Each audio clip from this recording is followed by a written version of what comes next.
ஒரு தேர்தலோட இந்தியா ஒன்றும் செத்துற இன்னொன்று ஞாபகம் வச்சுக்கோங்க, மோடி 3வது தடவை வந்தால் இந்தியா ஒன்றும் செத்துறாது. இந்தியா சந்திக்கக்கூடிய கடைசி தேர்தல்ன்றதுலாம் கூட நான் கூட அப்படி பேசியிருக்கேன். பட் அபத்தமானது, இட்ஸ் அப்சல்யூட் நான்சென்ஸ். நீங்கள் என்ன தியாகம் பண்ண போகிறீங்க? இதுக்கு நீங்கள் நோகாமல் நோம்பு கும்பிட்டீங்கன்னா அது நடந்துருமா? ஒரு அநீதியை அழிக்கிறதுக்கு நீ கஷ்டப்படணும், தியாகம் பண்ணணும். மோடி ஜெயிச்சிட்டேன் ஒரு டேஷும் ஆகாது. இந்தியா வில் சர்வை. எவ்வளோ பேரை பார்த்த இந்தியா மோடியையும் பார்க்கும்.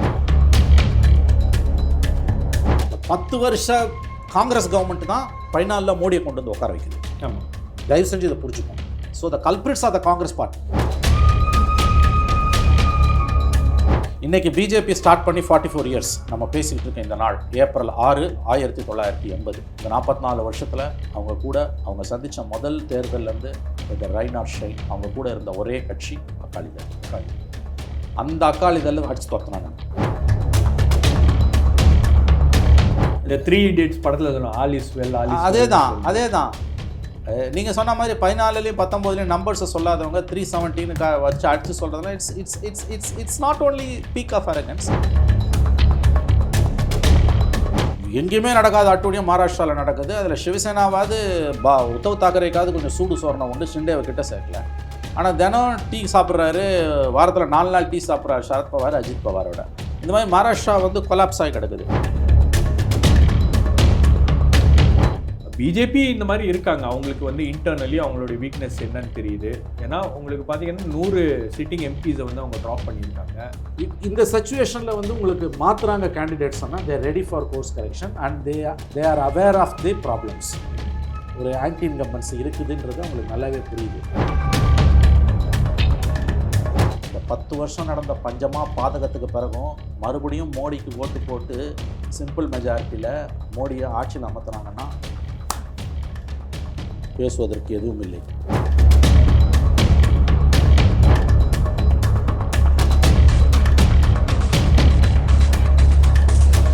இந்த விஷயத்தை பற்றி பேசுறதுக்கு முன்னாடி ஒரு சின்ன ரிக்வெஸ்ட். நியூஸ் மினிட் சுதந்திரமாக இயங்கக்கூடிய ஒரு நிறுவனம், எந்த விதமான சமரசமும் இல்லாமல், அரசாங்க விளம்பரத்தை நம்பாமல் உங்களை நம்பி இயங்கக்கூடிய ஒரு சுதந்திரமான ஊடக நிறுவனம்.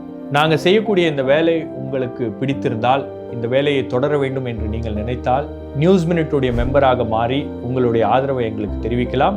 அதற்கான லிங்க்கை இந்த டிஸ்கிரிப்ஷனில் கொடுத்துருக்கேன். அதை கிளிக் பண்ணி நியூஸ் மினிட்டுடைய மெம்பராக மாறுங்க.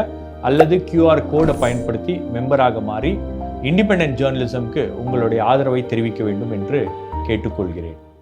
ஸோ இந்த லாஸ்ட் மினிட்ல கூட்டணி கட்சிகளை போய் பேசினது, இப்போ அகாலிதளத்தோட பேச்சுவார்த்தை நடத்திட்டு இருந்தாங்க, கடைசியில் அகாலிதளமும் முடியாதுன்றாங்க. அப்புறம் பிஜேடியோட ஒடிசாவில் போய் பேச்சுவார்த்தை நடத்தியது, அதுக்கப்புறம் அதிமுக இல்லை அப்படின்னும் போது தான் மற்ற கட்சிகளோட போறாங்க. அது எப்போ போறாங்கன்னா, இன்ஃபேக்ட் என்னன்னா கூட்டணி பேசும்போதே அவங்க கேட்கறது என்னன்னா, எங்களுக்கு அதிகமான சீட்ஸை கொடுங்க, எங்களுக்கு 370 அப்படின்ற அந்த இலக்கு அப்படின்றது இருக்கு இல்லையா. அப்போ அது என்ன கால்குலேஷன்ல அந்த 370 அப்படின்ற முழக்கத்தை பார்லிமெண்ட்ல 370 ஜம்மு காஷ்மீரோட 370 இல்ல 2014 சீட் பேசல 2019 பேசல. இது பிரதமர் பேசுறாரு, டேபிள்ல தட்டி பேசுறாரு அப்படின்னா அது power corrupts, absolute power corrupts absolutely. But அது ஒரு கான்ஃபிடன்ஸ் கூட இருக்கலாம். அது எப்படின்னா, இந்த காட்டில் இருட்டில் தனியாக போகிறவன் சத்தமாக பாட்டு பாடிக்கிட்டே போவான். அதை கான்ஃபிடென்ஸ்னு சொல்லலாம், தைரியசாலின்னு சொல்லலாம், இல்லை உள்ளுக்குள்ளே நடுங்கிக்கிட்டு இருக்கான்னு சொல்லலாம். இந்த 3 Idiots படத்தில் சொல்லணும் ஆல் இஸ் வெல். அதே தான் நீங்கள் சொன்ன மாதிரி 14லையும் 19லையும் நம்பர்ஸை சொல்லாதவங்க 370 வச்சு அடித்து சொல்கிறதுலாம் it's not only peak of arrogance. It shows their desperateness, it shows their cowardice, it shows their என்ன சொல்கிறது, அதாவது lack of self confidence, it shows their anxiety, it shows their fear that we are not going to get the simple majority of 272. அதனால நான் 372 பேசுறது, 317 பேசுறது இல்லை. நீங்கள் தந்தி டிவிக்கு கொடுத்த இன்டர்வியூவில் நீங்கள் என்ன தமிழ்நாடு வாக்களிக்குமா இல்லையான்னு பேசிகிட்டு இருக்கீங்க. என்னுடைய எண்ணம், என்னுடைய இதெல்லாம் யோசனை எல்லாம் 2047 அப்படின்ற அளவுல பேசுறாரு. Absolute nonsense. Anybody who speaks, அதாவது என்னங்க இன்னும் 25 இயர்ஸ் இருக்கா, 23 இயர்ஸ். சார் ஒரு 2-3 விஷயம் சொல்றேன். ஒன்று நீங்க இந்த நம்பர்ஸ்ல பார்லிமெண்ட்ல தட்டி பேசிட்டாரு, இந்த நம்பர்ஸை சொல்லிட்டாரு. 400 NDA, 370 பிஜேபி வரும் அப்படின்றது அவருடைய கணிப்பு, அவருடைய டார்கெட் அவர் செட் பண்றாரு. அதுக்கப்புறம் வந்து கேபினெட் மீட்டிங்கை கூட்டி அடுத்த 100 நாட்களுக்கான அந்த வேலைகள் எதை செய்ய வேண்டும் அப்படின்ற அந்த விஷயங்கள்லாம் வந்து பிரதமர் பண்றாரு. அப்போ இந்த அளவுக்கு வந்து கான்ஃபிடென்ஸா இருக்கும் அப்படின்றத அவங்க காமிச்சிக்கிறாங்களா இல்ல என்ன அது என்ன மெசேஜ் கன்வே பண்றாரு? The message is very simple. Look, we are confident அப்படின்னு அவங்க காமிக்கிறாங்க. It's just show off, pretending that they are confident. They are absolutely not confident. இல்லாட்டி சரத்குமார் கட்சியை கொண்டு வந்து பிஜேபியில் சேர்த்துட்டு போனேன் சொல்றோம். 1 member பார்ட்டி, 2 member அவர் ஒய்ஃபோட சேர்த்து இல்லை. அப்போ சேர்க்கும்போது அது 1 member. அவர் கன்சல்ட்ஸ் வித் இஸ் ஒய்ஃப். பார்ட்டியை பிஜேபியில் மெர்ஜ் பண்ணுறதுக்கு பார்ட்டியோட கன்சல்ட் பண்ணாமல் ஒய்ஃபோட அவர் கன்சல்ட் பண்ணுறாரு. சொன்ன மாதிரி yes you are right, 2 member party. அது ராத்திரி 2 மணிக்கு எடுக்கிற முடிவு. அது முக்கியமான பொலிட்டிக்கல் டெசிஷன். ஏன் நடக்குது அது? நம்ம சிரிக்கணும் அதை பார்த்து. It's nothing against Sarath or Radhika. In fact they're also victims. ஒரு ஓட்டு இருக்க கட்சியை கூட நான் எனக்குள்ளே தான் சேர்த்து பண்ணேன். That's the peak of arrogance. மகாராஷ்டிராலையும் they tried the same with இதே தான் தாக்கரே. எல்லாரோடையும் இப்போ வந்து ஏன் வெளியில் போனவனெல்லாம் இழுத்து பிடிக்கிறேன். ராஜ் தாக்கரே வீட்டுன்னு வரீங்க. மகாராஷ்டிரா என்ன நடக்க போகுதுன்னு யாருக்கும் தெரியல. ஏன்னா எல்லா கட்சியும் உடச்சிட்டான். எல்லா கட்சியும் உடச்சாச்சு. எவனும் எங்கெங்கேயோ போயிட்டான். எவன் வேணா எவன் கூட வேணால் சேர்ந்துக்கலாம். சரத்பவார் வந்து மொத்த கட்சியும் அவர் ரொம்ப சூப்பரான லீடர். அவர் மொத்த கட்சியும் அவரே விலக்கி அவரே அறுத்து விட்டு போய் ஜாயின் பண்ணிங்கன்னு சொல்லிட்டாரு. அவரும் ஒரு பொண்டாட்டியும் அவர் ஒய்ஃப் அவரோட டாக்டரும் மட்டும் உட்காந்துருக்காங்க. வாரத்தில் 4 நாள் ஒன்றா கூடிக்கிறாங்க, பேசிக்கிறாங்க. கேட்டால் பாலிடிக்ஸ் வேறு, அரசு குடும்பம் வேறுன்றாங்க. குடும்பம் தான் மொத்தமே பாலிடிக்ஸ். ஸோ எங்கேயுமே நடக்காத அட்டூழியம் மகாராஷ்டிராவில் நடக்குது. அதில் சிவசேனாவாவது உத்தவ் தாக்கரேக்காவது கொஞ்சம் சூடு சோரணம் உண்டு, ஷிண்டேவை கிட்ட சேர்க்கல. ஆனால் தினம் டீ சாப்பிட்றாரு. வாரத்தில் 4 நாள் டீ சாப்பிட்றாரு சரத்பவார் அஜித் பவாரோட. இந்த மாதிரி மகாராஷ்டிரா வந்து கொலாப்ஸ் ஆகி கிடக்குது. அதனால தான் ராஜ் தாக்கரே போய் கேட்குறாங்க, எவன் ஓட்டு போட போகிறான் என்னன்னே தெரியல. அகாலிதல்லே தேர் ஓல்டஸ்ட் ஆலி. இன்றைக்கி பிஜேபி ஸ்டார்ட் பண்ணி 44 years நம்ம பேசிக்கிட்டு இருக்கோம். இந்த நாள் ஏப்ரல் 6, 1980 பாம்பேயில் தான் பிஜேபியை ஸ்டார்ட் பண்ணுறாங்க. அடல் பிஹாரி வாஜ்பாய், லால் கிருஷ்ண அத்வானி, சிக்கந்தர் பக்த். எனக்கு நல்லா ஞாபகம் இருக்குது. அப்போ ஒரு முஸ்லீம் அவர் தான் வந்து அந்த ரெசல்யூஷனை மூவ் பண்ணுறாரு. நாங்கள் வந்து முஸ்லீம்ஸ்க்கு எதிரான பார்ட்டி இல்லைன்னு ஒரு டோக்கனிசத்துக்காக. இன்றைக்கி 44 வருஷம் ஆகுது. இந்த 44 வருஷத்தில் அவங்க கூட அவங்க சந்தித்த முதல் தேர்தல்லேருந்து த ரைன் ஆர் ஷைன் அவங்க கூட இருந்த ஒரே கட்சி அகாலிதள். அந்த அகாலிதள் அடித்து துரத்துனானுங்க அந்த ஃபார்மர்ஸ் இஷ்யூவில். இப்போ மறுபடியும் அவனை கொண்டு வர முடியுமான்னு பார்க்குறாங்க. அவன் வர முடியல. ஏன்னா Punjab politics completely against BJP. பஞ்சாபில் இவனுங்க பண்ணுற தப்பு ரொம்ப ரொம்ப ஆபத்தானது மற்ற மாநிலங்களை பண்ணுற தப்பை விட. Because Sikh identity is always fighting for its own identity. Hindu religion தன்னை ஸ்வாலோ பண்ணிடுமோன்ற பயம் வந்து சீக் ரிலிஜனுக்கு இருந்துக்கிட்டே இருக்குது. இன்ஃபேக்ட் பித்ரன்வாலா லோங்கோவாலோட எமர்ஜென்ஸே வந்து manifestation of Sikh inferiority and Sikh insecurity that one day Hindu religion will swallow அஸ்ன்றது. பிஜேபி அதை தொடர்ந்து சொல்லிகிட்டே வரான். இன்ன வரைக்கும் பிஜேபியோட பாயிண்ட் வந்து Sikh religion is part and parcel of Hindu religion சொல்கிறது. ஸோ பஞ்சாபில் பண்ணுற எல்லா ப்ராப்ளமுமே வந்து it's has its own dimension. அதில் ஃபார்மர்ஸ் இஷ்யூவை கையில் எடுத்து எதுக்குமே இறங்கி வராத மோடி அந்த ஒரு விஷயத்தில் இறங்கி வந்தார். ஏன்னா ரிமெம்பரிங் இந்திரா காந்தி அண்ட் ஆன்டிசியோக்ராட்ஸ். இன்றைக்கி பஞ்சாபில் கம்ப்ளீட்டாக கொலாப்ஸ் ஆகி கிடக்குது. இந்த மாதிரி எல்லா பக்கத்துலேயும் நீங்கள் வந்து கொலாப்ஸ் பண்ணும்போது உங்களுக்கு கடைசியாக இருந்தது நான் சொல்கிறேன் ஒரே கிரெடிபிளான அலை யாருன்னா ஏடிஎம்கே. நான் இன்னொரு விஷயம் சொல்கிறேன் ஷபீர். அதாவது நான் அவரை எடப்பாடியாரை பார்த்தேன். எப்போனா இந்த டிசிஷனுக்கு ஒரு 20 days முன்னால் பார்த்தேன். அஃப்கோர்ஸ் 7 months ஆகிடுச்சு. அதனால் இப்போ சொல்லலாம், ஒன்றும் தப்பு கிடையாது. அது வந்து அப்போ அவர் வந்து had a 1 hour meeting with பேசிகிட்டு இருக்கும்போது ரிப்பீட்டட்லி ஹீ செட் தட் எங்களுக்கு BJP is the only alternative, எங்களுக்கு வேறு பாலிடிக்ஸ் இல்லை இங்கே. Because DMK is with solid alliance. Minorities vote போய்டும் எங்களுக்கு தெரியும். That we have to manage it. அங்கே மோடி தான் மறுபடியும் வரப்போகிறாரு. ஸோ நாங்கள் வந்து பிஜேபியை விட்டு வர முடியாது. I repeatedly ask that why are you continuing with BJP because it's suicidal for you. உங்களோட ஓட்ஸ் அதில் தான் கீழே போகுது அப்படின்னு. I said he said that அது எல்லாம் தெரியுது sir. We know the fact that we are losing, we know that we are losing the votes. We know the fact that we are on downslide because அவங்களோட traditional oats எங்களுக்கு போகுது. But என்னால் வர முடியாது. This the words he said. அதாவது இந்த முடிவு AIADMK NDA விட்டு வெளியே வருவதற்கு 20 நாளுக்கு முன்னாடி கூட அந்த மனநிலையில் இல்லை. அவர் இல்லை. என்கிட்ட அவர் சொன்னதை வச்சு நான் பார்க்கும்போது இல்லை. So when he took the decision I was shocked. Common friend எனக்கும் அவருக்கும் ஐ மீன் காமன் ஃப்ரெண்டுன்னா அவர் கூடயே இருக்கக்கூடியவர். Is an old friend. அவர் காங்கிரஸில் இருந்தவர், ஒரு 30 வருஷமாக அவர் தெரியும். He took me to him. அவர் வந்து he received as well and ஒரு 1 hour மேலே பேசிட்டு இருந்தார் அவரோட அஃபிஷியல் ரெசிடென்ஸில். வந்து திஸ் ஹேப்பன்ட் அந்த செப்டம்பரில் அந்த டிசிஷன் எடுக்கிறதுக்கு 20-25 days முன்னால். he was so confident that வேறு வழியே இல்லை, நாங்கள் we will travel with BJP. we know that this will cost us the votes of minorities. நாங்கள் அதை இதிலேயே கூட பார்த்தோம், அந்த இடைத்தேர்தல் எல்லாமே கூட வந்து எங்கள் மேலே இருக்கிற கோவம் வந்து அவங்களுக்கு எங்கள் மேலே இருக்க கோவம் இல்லை, பிஜேபியோட மேலே இருக்க கோவம் தான். பட் இது பார்லிமெண்ட் எலெக்ஷன், அங்கே தான் மோடி தான் சார் வரப்போகிறாரு, அதில் மாற்றம் இல்லை. இது அவர் எங்கிட்ட சொன்ன வார்த்தை. This is said just 20-25 days before when I met him. So I'm just registering this because 8 months have gone. I don't think இது தப்பு இல்லைன்னு நான் நினைக்கிறேன். இது வந்து அவரோட மைண்டை வந்து நான் பார்த்த வரைக்கும் எப்படி இருந்ததுன்னா, இஸ் ட்ராவலிங் வித் பிஜேபி. அவர் என்கிட்ட சொன்னது தெளிவாக வந்து அங்கே பிஜேபி தான் வரப்போகிறாங்க. This was the very words he said. So அதுக்கு பிறகு அவர் இந்த டெசிஷனை எடுத்த உடனே ஐ வாஸ் ஷெல் ஷாக்டு. ஆனால் அதுக்கு ஒரே காரணம் தேசிய தலைமையெல்லாம், தேசிய பாஜக தலைமையோடு இருந்த பிரச்சனை எல்லாம் கிடையாது. அவருக்கு இன்னைக்கும் என்னைக்கும் அவருக்கோட பிரச்சனை வந்து அண்ணாமலை தான். பிஜேபியோட பாலிசிஸோ மோடியோ கிடையாது. நான் in fact I was repeatedly asking about Annamalai. He refused to answer one question about Annamalai. He did not said a bad word, one bad word about Annamalai. அண்ணாமலையை பற்றி தப்பாக அவர் ஒரு வார்த்தை கூட பேசலை. அண்ணாமலையை பற்றின என்னோட எந்த கேள்விகளுக்கும் ஒரு பதில் அளிக்கல.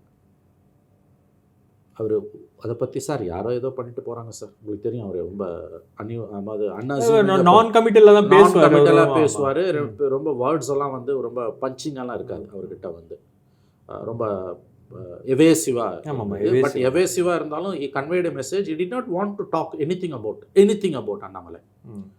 சார் உங்களுக்கு அது வருத்தமாக இருக்குது, அரசியல் சார், அவங்க வேலையை அவங்க செய்கிறாங்க சார், அப்படி தான் பேசுகிறார். அப்படி தான் உங்கள் வாக்கு வங்கி அவர் பறிக்க சார், அதெல்லாம் இல்லை சார், அவர் ஏதோ பண்ணிட்டு போகிறார் சார். அவர் நிறைய வந்து அண்ணாமலையை பற்றி தப்பாக ஒரு வார்த்தை கூட அவர் பேசலை. அண்ணாமலையை பற்றி அவர் எதுவுமே பேசலை. அண்ணாமலையை பற்றி அவர் எதுவுமே பேசலை. பிஜேபி மேலே அவருக்கு எந்த கோபமும் இல்லை. கோவம் இல்லைன்னா இந்த சென்ஸ் தட் மைனாரிட்டிஸ் ஓட் போய்டுன்னு எங்களுக்கு தெரியும், எங்களுக்கு வேறு வழி இல்லை. அங்கே டெல்லியில் மோடி தான் சார் வரப்போகிறார். இது வந்து ஐ திங்க் அந்த டிசிஷனுக்கு ஒரு 20 days மேலே, ஐ திங்க் இன் செப்டம்பர் ஐ மெட் him. It was a Thursday. So when I took the decision I was என்ன ஆச்சு இந்த 20 நாள் இவருக்கு, ஏன்னா you was so confident that அது நடிப்பான்னு எனக்கு அவ்வளோ தூரம் அவர் நடிக்க வேண்டிய அவசியம், என்கிட்ட நடிக்க வேண்டிய அவசியம் இல்லை. பிகாஸ் ரிப்பீட்டடாக கேட்கும்போது அவர் has mentioned that we are with BJP. அதை விட ரொம்ப முக்கியமாக அவர் சொன்னது Modi is going to come back for third term. அங்கே மோடி தான் சார் பொசிஷன், அவங்களுக்கும் சென்ட்ரல் கவர்மெண்ட்டில் ஒரு பாதுகாப்பு இருக்கும் அதெல்லாம். ஆமாம், எங்களுக்கு வந்து ஐ மீன் அவர் திரும்ப சொன்னார் மோடி தான் வரப்போகிறார். ஸோ இந்த டிசிஷன் அவர் எப்படி ஜஸ்டிஃபை பண்ணார்னு, we're going to travel with BJP because Modi is coming பேக்னா. But what gave me adequate சர்ப்ரைஸ்னா, அவர் ஏன் இந்த டிசிஷன் அந்த 20-25 daysக்குள்ளே எடுத்தார். But when it took the decision, நான் நண்பர்கள்கிட்ட தொடர்ந்து சொன்னது, நீ நம்புறீங்களோ இல்லையோ, you will stick on with the decision. எல்லாரும் சொன்னாங்க 11th hour மாறிடும்னு. நான் அந்த முதல் நாள்லேருந்து சொன்னது இவர் மாற மாட்டார். Is this man has got some credentials, நான் சொல்கிறேன், some quality has got. Once it took a டிசிஷனாக யூ வில் ஸ்டிக் ஆன். அது அந்த மாதிரியான ஒரு கேரக்டர் அது, கம் வாட் மே. ஏன்னா இதோட விளைவுகளை தெரியாமல் அவர் பண்ணலை. Has some leverage with BJP, that BJP cannot go against him before the elections, at least. After elections என்ன ஆகும், அதாவது வந்து கிராக் டவுன் பண்ணுற மாதிரி மிரட்டி உருட்டி இடியை வச்சு தூக்கி உள்ளே போடுறது. நான் அதை செஞ்சு அவரை வந்து they cannot force him to mend his waysன்றது அவங்களுக்கு, அவருக்கு அந்த மாதிரியான கேரக்டர் இல்லை அவர். அதை என்னால் சொல்ல முடியும், உறுதியாக சொல்ல முடியும். ஸோ அவங்க பண்ண திரும்ப நான் ஏன் வந்து இங்கே நிற்கிறேன்னா, Shabbir we don't know what's going. ஒரு நிமிஷத்தில் எல்லாமே மாறிடும், ஞாபகம் வச்சுக்கோங்க. அதாவது நம்ம அதை சொன்ன மாதிரி 2004 இந்தியா ஷைனிங்கில் வந்து எல்லா ஒப்பீனியன் போல்ஸும் வந்து கேவ் 240 216 கொடுத்தாங்க. இல்லை, there may be some surprises, we don't know. டெஃபினட்டாக வந்து சிம்பிள் மெஜாரிட்டின்றது வந்து that will be the 9th wonder of the world, I think so. Third term வந்து நீங்கள் வந்து டெஃபினட்டாக they're going to emerge as the single largest party. But 272 வந்ததுனாலே எனக்கு தெரியும், 272லாம் வந்ததுன்னா இட்ஸ் நேரு கிடச்ச மாதிரி. அது நாட் ஈவன் இந்திரா காந்தி 67ல் ஜெயிச்சாங்க, 71ல் ஜெயிச்சாங்க, 77ல் third term she was finished, she was thrown out. அதுக்கு பிறகு தான் 2.5 வருஷம் பொறுத்து வந்தாங்க. It was only Nehru 52, 57, 62. But those were all different times. அந்த மாதிரி இப்போ வர முடியுமான்றது now this issue is very simple. Modi அமித்ஷாவுக்கு வந்து இதே வாஜ்பாய் அத்வானி டிஓவா இன்றைக்கி இருந்தாங்கன்னா அவங்க பெருசாக கவலைப்பட மாட்டாங்க. ஏன் தெரியுமா? சிம்பிள் மெஜாரிட்டி வரும், நம்ம கொலிஷன் கவர்மெண்ட் ஃபார்ம் பண்ணிக்கலான்னு பீஸ்ஃபுல்லாக இருப்பாங்க.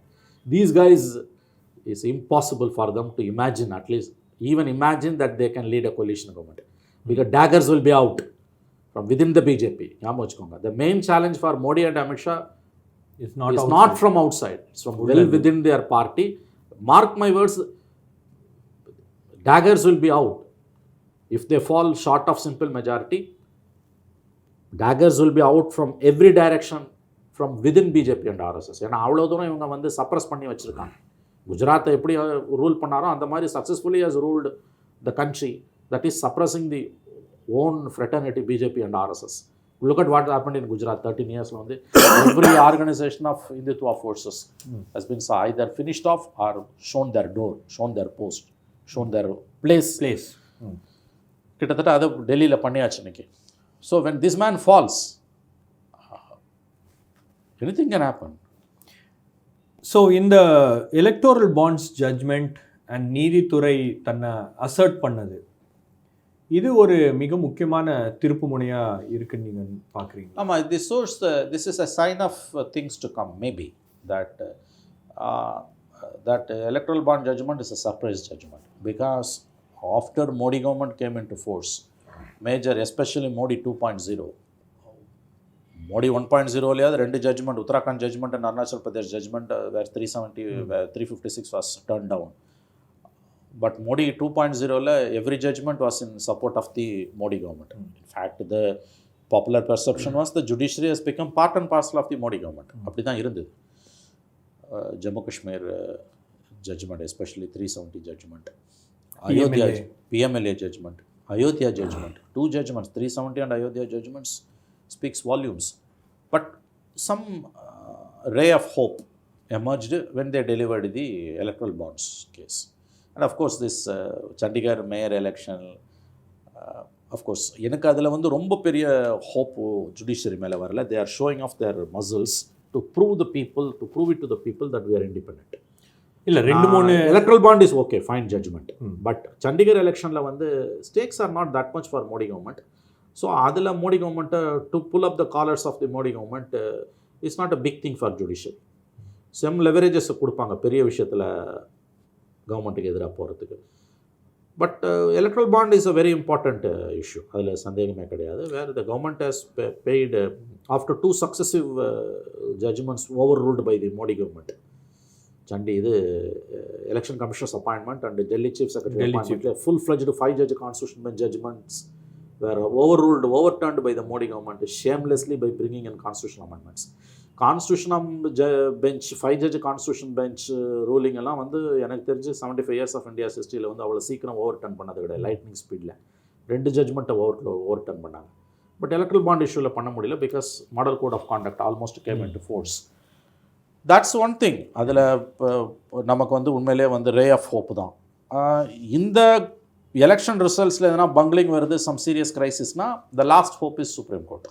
இல்லை அதில் தான் இந்த விவிபேட் நோட்டீஸ் அனுப்பிச்சிருக்காங்க. மேபி அதுவும் வந்து ஏதாச்சும் அட்ரஸ் பண்ண வாய்ப்பு வச்சிருக்காங்க. அப்புறம் எலக்ட்ரானிக் ஓட்டிங் மிஷினில் மேனிப்புலேஷன் நடக்கிறதுக்கு வாய்ப்பு இருக்குது.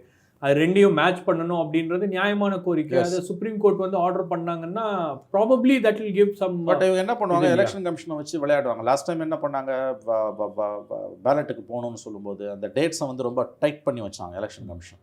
நியூ கவர்மெண்ட் ஃபார்ம் ஆகிறதுக்கும் அந்த expiry date of the present லோக்சபாவுக்கும் நியூ லோக்சபாவுக்கும் வந்து நடுப்பு 2 நாளோ 3 நாளோ தான் வச்சுருந்தான். பர்பஸ்ஃபுல்லாக அதை பண்ணி வச்சுருந்தான். ஏன்னா இந்த மாதிரி எதனா பண்ணி கோர்ட்டில் போய் வந்து பேலட்டுக்கு போகணும்னு சொல்லிட்டான்னா முடியாது. இனிமேல் பேலட்டுக்கு போக முடியாது, அவ்வளோ பேலட்டை பிரிண்ட் பண்ண முடியாது. அது லாஜிஸ்டிக்ஸ் ப்ராப்ளம் இருக்குதுன்றதுக்காக தான். ஸோ இந்த தடவை வந்து உங்களுக்கு அந்த விவிபேட்லேயும் வந்து அந்த மாதிரியான விஷமத்தை அவங்க விளையாடலாம். உங்களுக்கு வந்து 2% கவுண்ட் பண்ணணுன்றாங்க, இவங்க கம்ப்ளீட்டாக கவுண்ட் பண்ணணும்னு கேட்குறாங்க இல்லையா? ஆமாம், எல்லாத்தையும் மேட்ச் பண்ணணும்.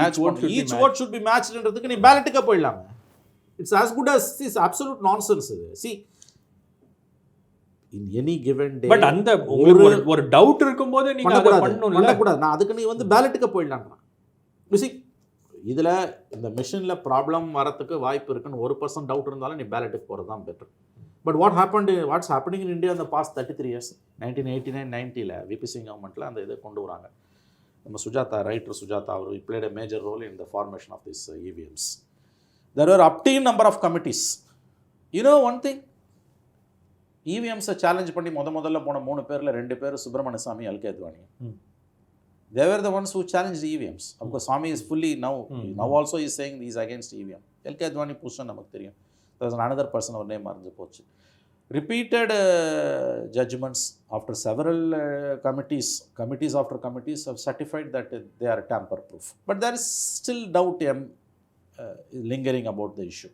See, if you ask me personally, பேலட்டுக்கு போகிறது தான் பெட்ரு. ஏன்னு கேட்டிங்கன்னா 1% கூட டவுட் இருக்கக்கூடாது. But the situation is that இன்றைக்கி போக முடியாது நீங்கள். ஏன்னா சுப்ரீம் கோர்ட்டோட மோர் தென் டசன் ஜட்ஜ்மெண்ட்ஸ் என்டாஸ்டு EVMs. நான் இன்னொன்று கேட்குறேன் உங்களை, இந்த அப்போசிஷன் பார்ட்டிஸ் வந்து EVMs மேலே உங்களுக்கு டவுட் இருக்குன்னா அதை ஃபெரோஷியஸாக வந்து மேஜர் இஷ்யூவாக முன்னால் வச்சு ஃபைட் பண்ணியிருக்கணும். ஆனால் அதை ஒரு மேஜர் இஷ்யூவாக வைக்காமல் அப்படி ஊர்காய் தொட்டுக்கிற மாதிரி அப்படி தொட்டுட்டு போகிறாங்க. ஒரு இடத்துல பேசுகிறாங்க, அடுத்த இடத்துல ஃபாலோ ஒரு இஷ்யூ, அது ஒரு இஷ்யூவாக வந்து they express their aspersions or they express their doubts about EVMs in a half-hearted manner. When you speak about an issue like this, it should be a full-throttled one. You should put your heart into it. ராகுல் காந்தி வந்து EVM இல்லாமல் அவங்க ஜெயிக்க முடியாது அப்படின்ட்டு போகிறாரு. ஜெயராம் ரமேஷ்னா சொல்கிறார், S EVMல problems இருக்குது, வாய்ப்பு இருக்குது அப்படின்றார். பி சிதம்பரம் என்ன சொல்கிறார், I have full confidence in EVMன்றார். ஸோ மேபி ஒரு சேஃப்கார்டுக்காக அவங்க சுப்ரீம் கோர்ட்டுக்கு போகிறாங்களோ. ஆமாம், நீங்கள் இவ்வளோ பெரிய இஷ்யூவில் ஆஃப் ஹார்ட்டடாக போனீங்கன்னா when the other side is fully in support of EVM, you will get as a sorry figure. நான் சொல்கிறது புரியுதா உங்களுக்கு? வந்து ஏன் DMK வந்து EVM பற்றி ஃபுல் ஃப்ளெஜ்டாக வந்து தன்னோட ரெசிஸ்டன்ஸை காமிக்கல? It's a serious issue. நான் என்ன சொன்னேன், EVM பற்றி உங்களுக்கு ஒரு கருத்து இருக்கும், எனக்கு ஒரு கருத்து இருக்கும். I trust EVMs. எனக்கு EVM மேலே எந்த சந்தேகமும் இல்லை. அதாவது இவ்வளோ பெரிய கண்ட்ரியில் EVM மூலமாக மட்டுமே மோடி கவர்மெண்ட் ஜெயிக்குது, பிஜேபி ஜெயிக்குது, தட்ஸ் அப்சல்யூட் நான்சென்ஸ். ஏன்னா நீங்கள் வந்து லேக்ஸ் ஆஃப் EVMஸு நீங்கள் எல்லா மிஷினையும் நீங்கள் டேம்பர் பண்ணணுன்றதெல்லாம் வந்து அதுக்கு வந்து that needs thousands of human hands. எங்கேயாவது எவனாவது ஒருத்தன் வந்து லீக் பண்ணுவான். ஏன்னா எல்லா இடத்துலையும் அப்படிப்பட்ட ஆள் இருப்பான். லைக் பெகாசிஸை நீங்கள் சீக்கிரஸை மெயின்டைன் பண்ண மாதிரி பண்ண முடியாது. பெகாசிஸில் ஏதோ ஒரு இடத்துல வெடிச்சு வந்தது. And there are international players வாட்சிங் இந்தியன் எலெக்ஷன்ஸ். நீ EVMக்குள்ளே டேம்பர் பண்ணுறதுன்றது நடந்ததுன்னா அது வெடிச்சிடும். அதுக்கு ஏன்னா it's such a mammoth exercise. அதில் டேம்பரிங் வாய்ப்பு இல்லைன்னு ஐ ஃபுல்லி ட்ரஸ்ட் EVMs. இந்த கவர்மெண்ட் ஜெயிக்குதுன்னா அது லெவல் பிளேயிங் ஃபீல்டை என்ஷூர் பண்ணாமல் காங்கிரஸ் பார்ட்டியோட ஃபினான்சஸை த்ராட்டில் பண்ணி, இன்னும் அப்போசிஷன் லீடர்ஸ் இன்னும் பல பேர் அரெஸ்ட் பண்ணி, அந்த மாதிரி லெவல் பிளேயிங் ஃபீல்டை டினை பண்ணி ஜெயிக்கலாம். பட் EVM-ஐ டேம்பர் பண்ணி ஜெயிப்பாங்கன்னு நான் நம்பலை. நான் கேட்குறது, அப்போசிஷனுக்கு அதில் உண்மையிலேயே ஒரு சீரியஸ் டவுட் இருக்குன்னா இட்ஸ் அ சீரியஸ் டவுட்டு, தப்பு கிடையாது அதில் இருக்கிறது. அதை ஏன் அவங்க ப்ரிடாமினன்ட் இஷ்யூவாக சொல்லலை? They should hit the streets, they should again go to the supreme court. 10 தடவை சுப்ரீம் கோர்ட் டிஸ்மிஸ் பண்ணாலும், 20 தடவை டிஸ்மிஸ் பண்ணாலும், 30 தடவை பண்ணாலும், you can again and again go there. புது பெட்டிஷன் தான் பண்ணிக்கிட்டே போயிருக்கலாம். அது இந்த மாதிரி வந்து ஒரு நாடு தழுவிய அளவில் இதை ஒரு பெரிய இஷ்யூவாக நீங்கள் கொண்டு போகிறீங்கன்னா உங்களோட ஃபுல் ஃபோர்ஸை வச்சு நீங்கள் EVM வேண்டாம். இந்தியா அலைன்ஸ் ஜூன் மாதம் நடந்த முதல் கூட்டத்திலேருந்து கடைசி கூட்டம் வரைக்கும் EVMஸை பற்றி அவங்க ப்ரிடாமினண்ட்டாக எதுவுமே சொல்லலையே. சும்மா ஜஸ்ட் லைக் தட் அப்படி பாசிங் ரெஃபரன்ஸாக பண்ணிட்டு போகிறாங்க. You cannot speak on an issue like this in an half-hearted manner. So இன்னொரு இதுலேயே ஒரு முக்கியமான இஷ்யூ என்னென்னா, பிஜேபி இந்த மாதிரி இருக்காங்க, அவங்களுக்கு வந்து இன்டர்னலி அவங்களுடைய வீக்னஸ் என்னன்னு தெரியுது. ஏன்னா உங்களுக்கு பார்த்தீங்கன்னா 100 சிட்டிங் MPஸை வந்து அவங்க ட்ராப் பண்ணியிருக்காங்க. 1/3 ட்ராப் பண்ணியிருக்காங்க. I think that's a good decision. 116 candidates வந்து வேறு கட்சியிலேருந்து வந்த கேண்டிடேட்ஸ்க்கு சீட் கொடுத்திருக்காங்க. இருங்க, இது ரெண்டுமே Shabir, it's a positive sign up from BJP's perspective. It's a positive sign up. Anti incumbency இருக்கு. Yes. எத்தனை கட்சிக்கு வந்து தன்னோட 1/3 ஆஃப் தி இதை வந்து மாத்துறதுக்கு தைரியம் வரும்? அது நீங்கள் எப்படி புரிஞ்சுக்கணும்னு கேட்டிங்கன்னா வந்து they are afraid of results, அது உண்மை. and they are ready to do a course correction. 160 வந்து வெளியிலேருந்து வந்தவன் டர்ன் கோட்ஸு கொடுக்குறான்னா தெரியுது, ஃப்ரெஷ் ஃபேஸ் எடுத்துகிட்டு போனால் தான் ஜனங்க ஓட்டு போடுவாங்கன்னு. So they're ready to do a course கரெக்ஷன்றது தான் அதில் இருக்க message. It's a positive sign from if you are a BJP சப்போர்ட்டர்னு வச்சுக்கோங்களேன். ஒரு கொஞ்சம் அறிவுள்ள பிஜேபி சப்போர்ட்டராக இருந்தால் you will relish this, because at the end of the day I want my party to win. எல்லா எம்பியும் ஜனங்க காரி துப்புறாங்க. எந்த எம்பியாவது ஜனங்க வந்து எங்கள் எம்பி நல்லா செஞ்சுருக்காருன்னு பார்க்குறீங்களா? இல்லை. நாடு பூரா போனீங்கன்னா புண்ணியவன் வந்தான், எலெக்ஷனுக்கு முன்னால் வந்தான், இப்போ வரான். சார் சென்னையிலேயே பார்க்குறோம் கேண்டிடேட்ஸ் சிட்டிங் எம்பிஸ் எல்லாம் வந்து என்ன மாதிரியான ஒரு நல்ல வரவேற்பு மக்களால் கொண்டாடப்படுறாங்க, உச்சி மோடுறாங்கன்றத நம்ம பார்க்குறோம் இந்த எம்பிஸை. இந்த சிச்சுவேஷனில் வந்து உங்களுக்கு மாற்றுறாங்க கேண்டிடேட்ஸ்னால் they're ready for course correction and they are aware of the problems. ஒரு ஆன்டி இன்கம்பன்சி இருக்குதுன்றது அவங்களுக்கு நல்லாவே புரியுது.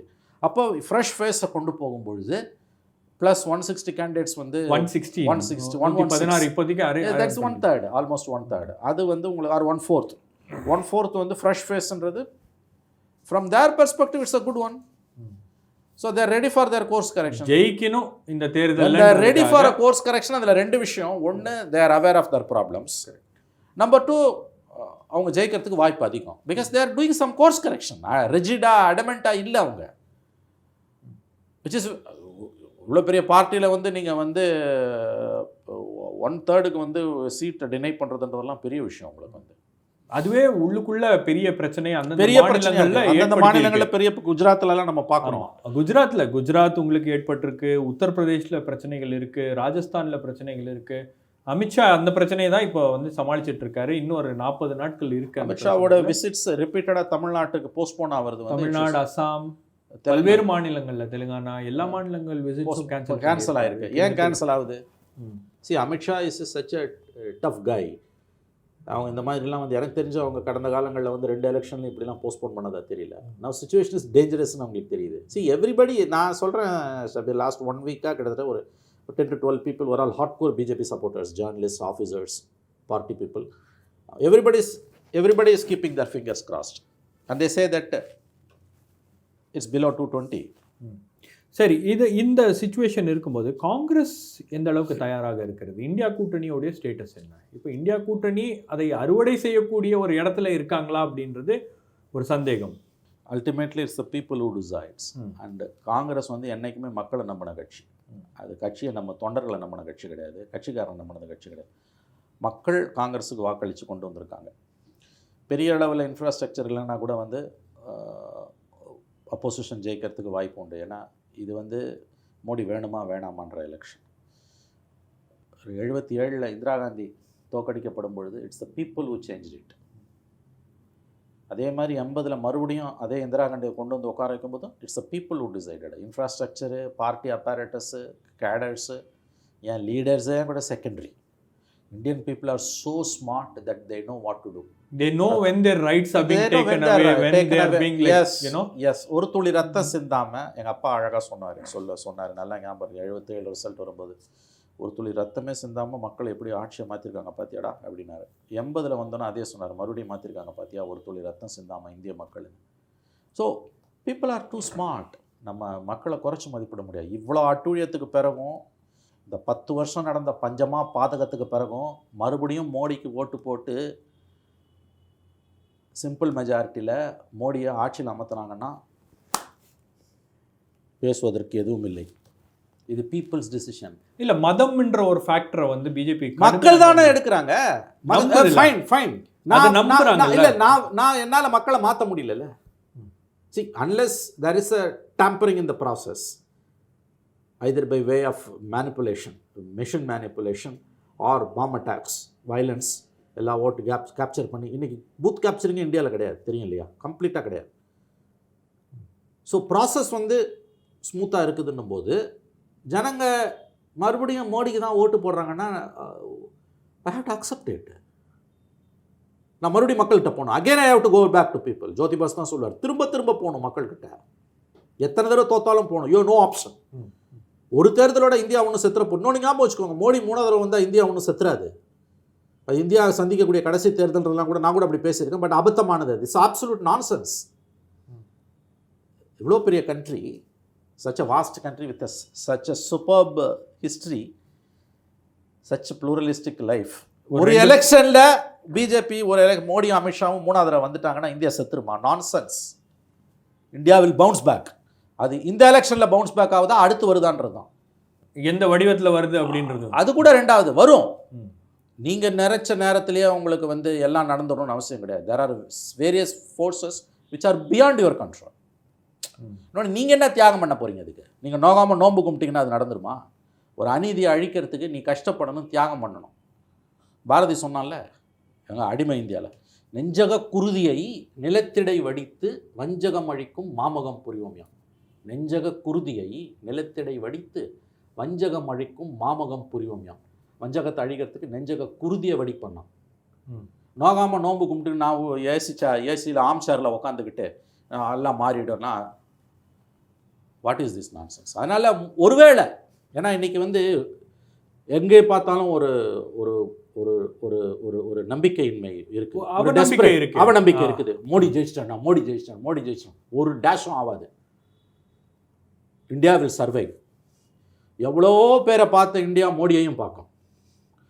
உலக வரலாறில் உங்களுக்கு கொஞ்சமாவது வரலாறு அறிவு இருந்ததுன்னா, இப்படி பேசுகிறவங்கள சொல்கிறேன், this will be the last election சொல்கிறவங்கள சொல்கிறேன், உங்களுக்கு கொஞ்சமாவது அறிவு இருந்ததுன்னா, உலக வரலாறு பற்றின புரிதல் இருந்ததுன்னா, உலக வரலாறில் தோன்றி கொண்டிருக்கிற தோன்ற போகிற முதலும் கடைசியுமான சர்வாதிகாரி கிடையாது மோடி.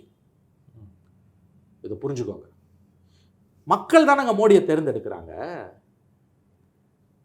ஹர்ஷ்மந்தரோட அந்த இப்போ ரீசெண்டாக ஹர்ஷ்மந்தர் வந்து ஆஷ்விஸ்க்கு போயிட்டு வர போலண்டில் ஸ்க்ராலில் ஒரு பீஸ் எழுந்தார்.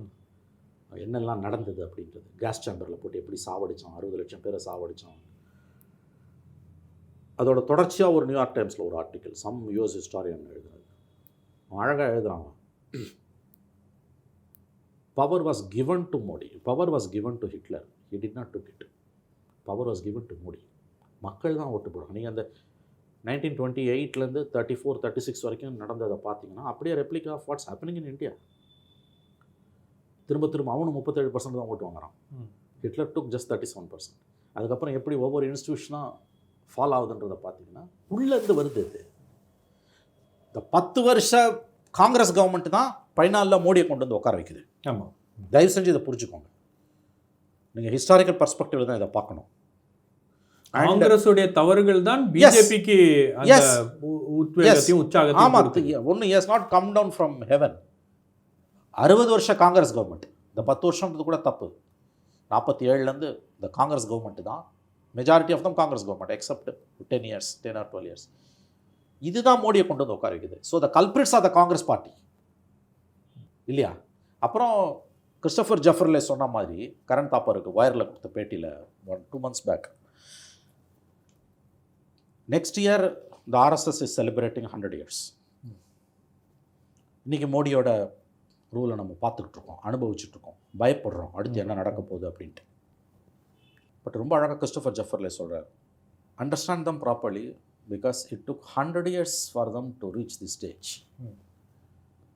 There are dedicated cadets. 100 years காத்திருந்தாங்க. எனக்கு நல்லா ஞாபகம் இருக்குது, 30 வருஷத்துக்கு முன்னால் கரெக்டாக 94 சுதேசமித்ரனில் ரிப்போர்ட்டராக இருக்கும்போது, சென்னை ரெட்டி கவர்னராக இருக்கும்போது ஒரு ஃபங்க்ஷனில் சொன்னார், you have to learn from RSS of how to wait. Wait பண்ணுறதுன்ற ஒரு பெரிய ஆர்ட், தனி மனித வாழ்க்கையிலையும் ஸ்தாபனங்களோட வாழ்க்கையிலையும். இந்த life of an individual and இந்த life of an organisation, waiting is an art. It shows the inner strength. It shows an inner strength. The resilience is something remarkable. இப்போ நம்ம திரும்ப கூட சமீபத்தில் சொல்லியிருந்தார், அவங்க நம்புகிற விஷயத்துக்காக டெடிக்கேட்டடாக இருக்காங்க. இன்ஃபேக்ட் அதை திருச்சி கூட சொன்னாங்க, திரும்ப ஆர்எஸ்எஸ் சப்போர்ட் பண்ணாங்க. நான்சென்ஸ், அது வழக்கமாக எல்லாரும் மேலேயும் முத்திரை குத்துறது தான். இப்போ எம்எல்ஏ கூட முத்திரை குத்துவோம். ஸோ ஜெஃபர்லேவோட வேர்ட்ஸில் பார்த்தீங்கன்னா, it took 100 years for them to reach this place. You are fighting an ideology. அதை புரிஞ்சுக்கோங்க. You are not fighting Amit Shah or Modi, because they are the face of that ideology. அவங்க எப்படி காத்திருந்தாங்க, every rejection has an hidden எஸ்ன்னுவாங்க. Marcus அரேலியஸோட famous words, அது Greek ஃபிலாசபரோட famous words, every rejection is not a reflection of yourself and every rejection has a hidden S. இதெல்லாம் அவன் follow பண்ணுறான். அப்போ நீ அவனை ஃபைட் பண்ணணும்னா ஒரு தேர்தலோட முடியாது ஷபீர். இந்த எலெக்ஷனில் நம்ம பேசுகிற இத்தனையும் வேஸ்ட்டாக போய் எப்படி 5 மாநில தேர்தல் முன்னால் பேசணும், அவங்க பவுன்ஸ் திரும்ப ஜெயிச்சு வந்தாங்கல்ல 3 மாநிலம், அந்த மாதிரி வந்து they may win even 275 simple majority கூட. We don't know because you are fighting an ideology. But there are some glimmer of hope, ray of hope, indications that they are not reaching to now. இது எவ்வளோ தூரம் opposition பலவீனமாக இருக்குன்னா, நாங்கள் ஜெயிச்சு நாங்கள் ஆட்சியில் அமைப்போன்னு அவங்களால ஹாஃப் ஹார்ட்டடாக தான் சொல்ல முடியல.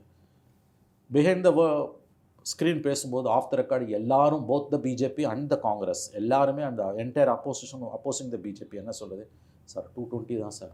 இப்போ நம்மளே இந்த 1 மணி நேரம் என்ன பேசுகிறோம், மோடி தோற்றுருவாருன்னு பேசல, 220 வந்துடும், 200 to 220 வந்துடும் தான் பேசுகிறோம். Nobody is denying the fact that they are going to emerge as single largest party. அப்போ பிரசாந்த் கிஷோர் சொன்ன பாயிண்ட் தான், Modi may lose, Amit Shah may be out of power, Modi and Amit Shah may gone out of the scene, but for the next 30 years it's going to be a BJP centric politics, because alternative emerge. Congress has almost become a party confined to few states. Their vote bank is there, but not to the extent of challenging the BJP at the national level, where you have to depend to a large extent the regional parties. So ஜெஃபர்லேவோட words தான் எனக்கு ரொம்ப ஸ்ட்ரைக்கிங்காக இருக்குது. இந்த இடத்துக்கு வரத்துக்கு அவங்களுக்கு 100 வருஷம் ஆயிருக்கு. Let us be very frank. இந்த இடத்துலேருந்து விட்டு போகிறதுக்கு அது that depends on you, that depends on the people. அவன் இந்த இடத்துக்கு வரத்துக்கு அவனுக்கு 100 வருஷம் ஆயிருக்குன்னா, அந்த கிட்டத்தட்ட அந்த பீரியடில் how many streams of political ideology have born in India.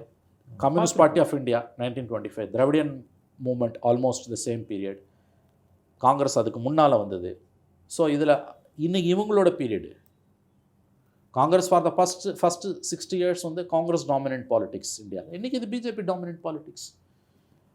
இந்த 2 பேர் போனால் போதும், வாஜ்பாய் கவர்மெண்ட் மாதிரி ஒரு கொல்யூஷன் கவர்மெண்ட் வந்து நான் போதுன்ற லெவலில் தான் இன்றைக்கி பீப்புள் இருக்காங்க.